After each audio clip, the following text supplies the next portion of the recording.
This episode is brought to you by Wix. Build your own professional website with Wix by following the link below. If you were born after 1959, the United States of America has been comprised of 50 states for your entire lifetime. To most Americans, 50 states just seems right. It's a nice round number, easy to remember, and we'd have to change our flag again if there were any more or any fewer states.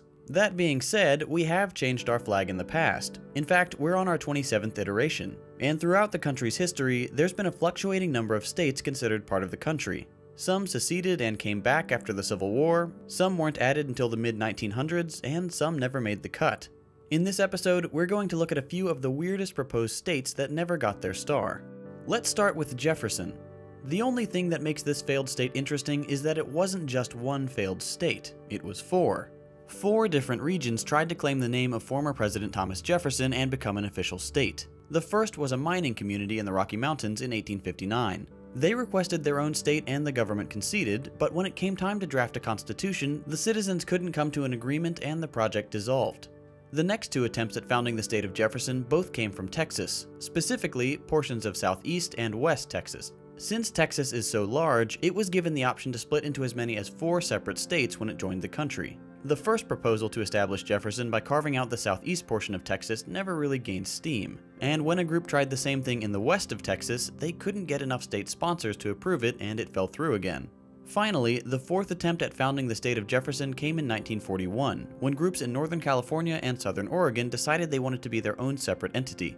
Things seemed to be going well at first. There was interest among the citizens, people handed out flyers and held rallies, but then Pearl Harbor happened and suddenly Jefferson wasn't so important anymore. And so the state of Jefferson failed for the fourth time. However, there are still some activist groups in Northern California who feel like Jefferson deserves a chance. This next rejected state would have been massive, like bigger than Texas massive. The proposed state of Deseret would have claimed the land of modern-day Utah, Nevada, Arizona, Southern California, and parts of Colorado and Oregon.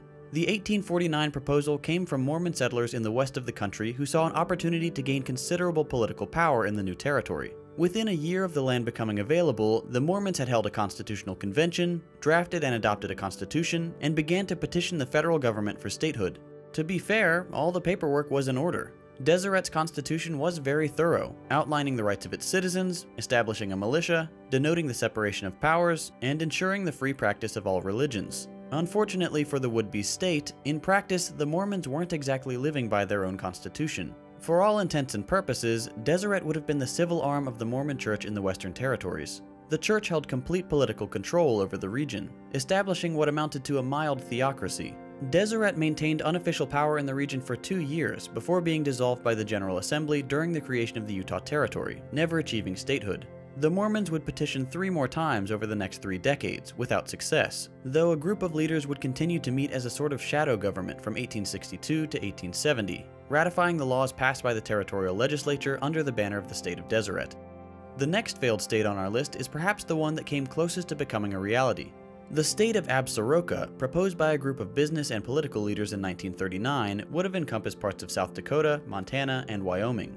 Named after the Absaroka Range of the Rocky Mountains, the proposal was strangely popular with the would-be Absarokans. The citizens got really into the idea, minting Absaroka license plates, throwing a beauty pageant to crown Miss Absaroka, and even forming their own minor league baseball team, the Absaroka Eagles. If the proposal had made it to Congress, this one could very well have become an actual state. Unfortunately for the enthusiastic fans, World War II exploded to the front of the nation's priorities, and the dream of Absaroka faded into history. The last 2 rejects on our list are notable for 2 reasons. They're 2 different approaches to the same problem, and their unusual names. Meet the proposed states of Nickajack and Scott. When the Civil War tore the nation apart, some regions were caught in a sort of no man's land. The region of eastern Tennessee and northern Alabama wasn't too happy when the South attempted to secede from the Union. The 2 areas came together to form the proposed state of Nickajack, and intended to support the North during the war. The citizens of the region made several attempts to gain legal statehood, but with the war in full swing, it soon became too dangerous to try to break with the Confederacy, and the state of Nickajack was scrapped. The state of Scott, on the other hand, was more successful. Kind of. When Tennessee joined the Confederacy, Scott County seceded from the state to support the Union. Tennessee didn't really care, and everyone kind of just forgot about it until 1986, on Scott's 125th birthday. The county officially requested readmission to the state, even though they were never officially a separate entity, and Tennessee held a welcome back party for Scott. As weird and unlikely as some of these rejected states were, it's still interesting to think what the country would look like if they had all gained statehood. So, using the magic of technology, here's a rough estimate of the United States of America featuring one of the Jeffersons, Deseret, Absaroka, Nickajack, and Scott. Who knows, maybe someone will start a petition to make these weird states a reality. Stranger things have happened. These states may never be real, but you know what could be? Your very own professional website from Wix.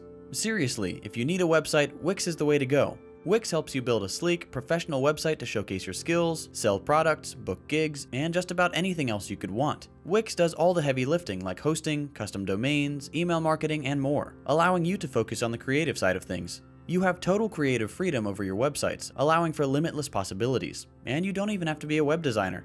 Wix caters to everyone regardless of skill level, whether you're a novice, business owner, or a seasoned website builder. So, if you want to build your very own professional website, visit Wix by following the link below.